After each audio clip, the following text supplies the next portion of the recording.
reading from this book for very long. And some of these pieces I've never read aloud before. In fact, I'd say about half of them I've never read aloud before.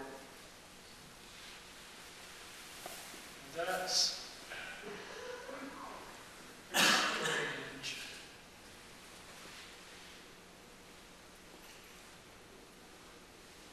Okay, I'll start with a piece from, I'll read you a couple. This is from a sub publication in Forbes magazine, who asked me to fill a page and didn't specify content. I wrote this strange thing called Dead Man Sings in 1998, which I have continually mined for material ever since. I wish I could do more of these, but I don't quite know how it happened. I think it's it's a kind of position paper or something. Sort of like if they had asked me, what do you really think about everything?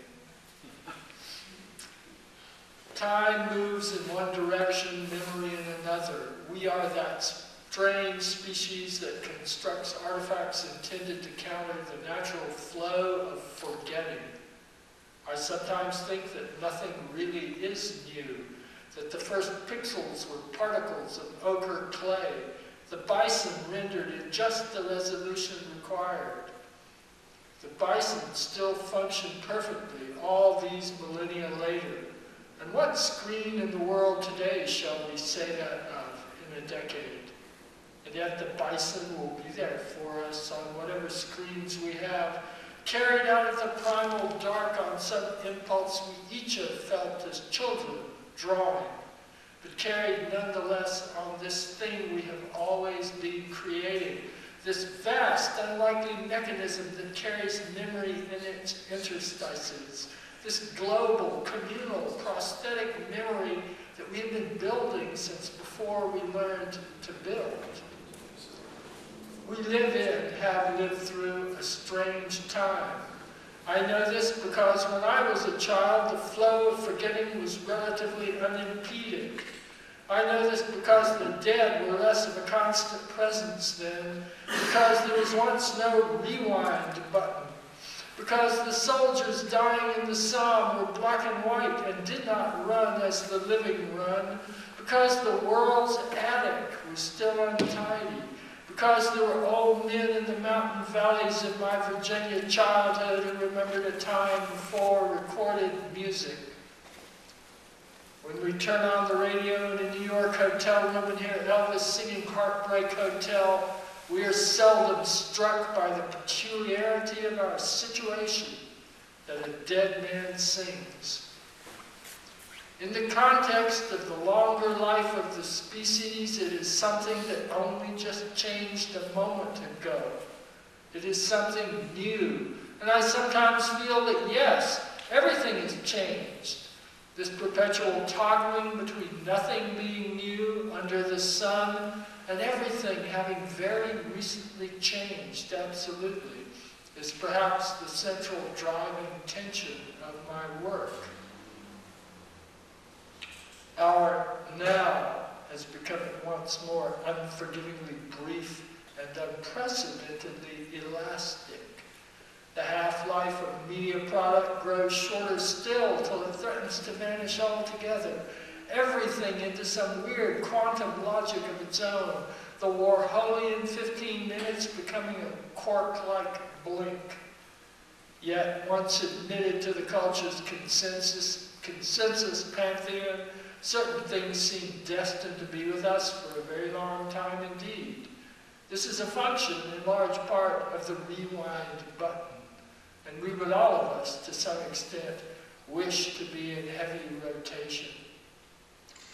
And as this capacity for recall and recommodification grows more universal, history itself would seem to be even more obviously a construct, subject to revision, If it has been our business as a species to dam the flow of time through the creation and maintenance of mechanisms of external memory, what will we become when all these mechanisms, as they now seem intended ultimately to do, merge?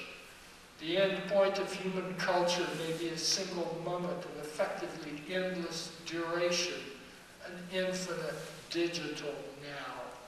But then again, perhaps there is nothing new in the end of all our beginnings, and the bison will be there, waiting for us.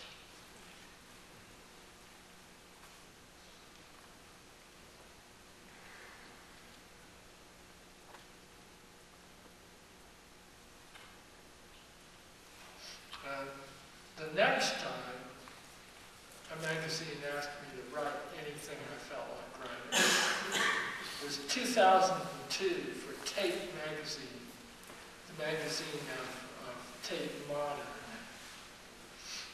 And so I seized on an obsession, two obsessions at the moment, of that moment. Japan, 1996, a woman's 19-year-old son hasn't been doing well in school. He goes into his room one evening and closes the door. He only leaves his room when he's certain that she and his father are either absent or sleeping.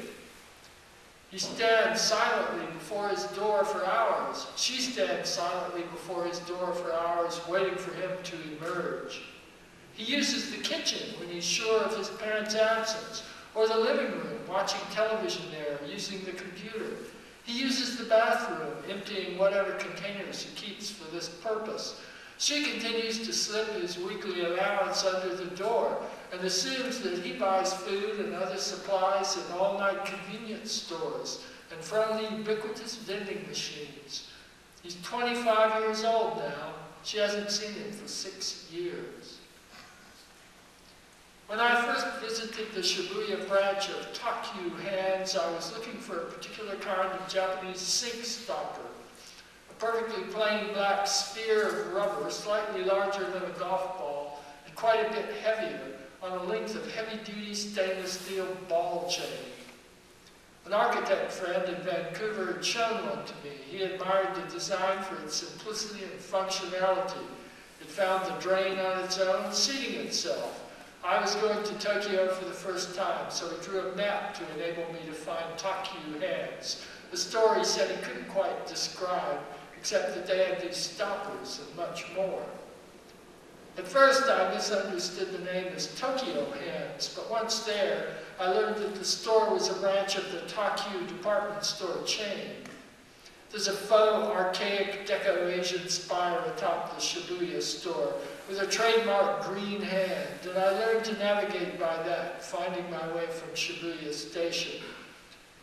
As the Abercrombie and Fitch of my father's day was to the well-heeled sport fisherman or hunter of game, Takyu Hands is to the amateur carpenter, or to people who take exceptionally good care of their shoes, or to those who construct working brass models of Victorian steam tractors. Takyu Hands assumes that the customer is very serious about something. If that happens to be shining a pair of shoes and the customer is sufficiently serious about it, he or she may need the very best German sole edge enamel available for the museum-grade weekly restoration of the sides of the soles. My own delight at this place, an entire department store radiating obsessive-compulsive desire, was immediate and intense. I had stumbled, I felt, upon some core aspect of Japanese culture, and everything I've learned since has only confirmed this. America, or England, might someday produce a specialist department store combining do-it-yourself home repair with less practical crafts, but it wouldn't be Takyu Hands. Later, I would discover Koichi Suzuki's photographs of the interiors of Japanese apartments. Cockpit living, he called the book. Everything you own directly before you, constantly available to your gaze. The pleasures of a littered coziness in what to Western eyes seem impossibly tiny spaces like living in a Cornell box that's been through a mild earthquake, and likely it has. Deliberate yet gracious collections of things. A bachelor's apartment wall stacked floor to ceiling with unopened plastic model kits of military vehicles. I suspected that these photographs brought me closer to grasping the mystery at the heart of Takyu Hands, but still it remained just out of cultural reach. As many as 1 million Japanese, the majority of them young males, have now retreated into their rooms, some for as little as 6 months, others for as long as 10 years. 41% of them withdraw for from 1 to 5 years, yet relatively few of them display symptoms of agoraphobia, depression, or any other condition that would ordinarily be expected to account for such behavior. A Japanese parent will not enter a child's room without permission. Vending machines in Tokyo constitute a secret city of solitude.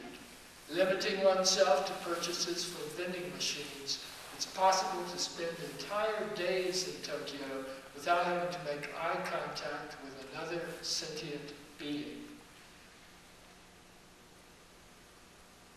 The paradoxical solitude and omnipotence of the otaku, the new century's ultimate enthusiast.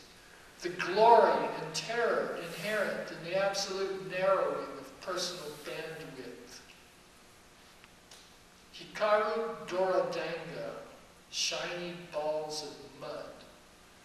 Professor Fumio Keio of the Kyoto University of Education first encountered these enigmatic, glistening spheres in a nursery school in Kyoto in 1999. The Dorodango, balls of mud compressed with the hands and painstakingly formed into perfect spheres, became the object of considerable media attention. The silent young men who must sometimes appear blinking in the unaccustomed glare of a Tokyo 7-Eleven at 3 in the morning, stocking up on white foam bowls of instant ramen in their unlaundered, curiously outmoded clothing, are themselves engaged in the creation of Dorodango, their chosen material, existence itself. About 3 inches in diameter, the surface of a completed Dorodango glistens with an illusion of depth, not unlike that seen in traditional Japanese pottery glazes. A Dorodango becomes its maker's greatest treasure. Keio has invented a scale for recording a Dorodango's luster with the shiniest rating of 5. It took him 200 attempts and analysis with an electron microscope to duplicate the children's results and produce an adequately lustrous Dorodango.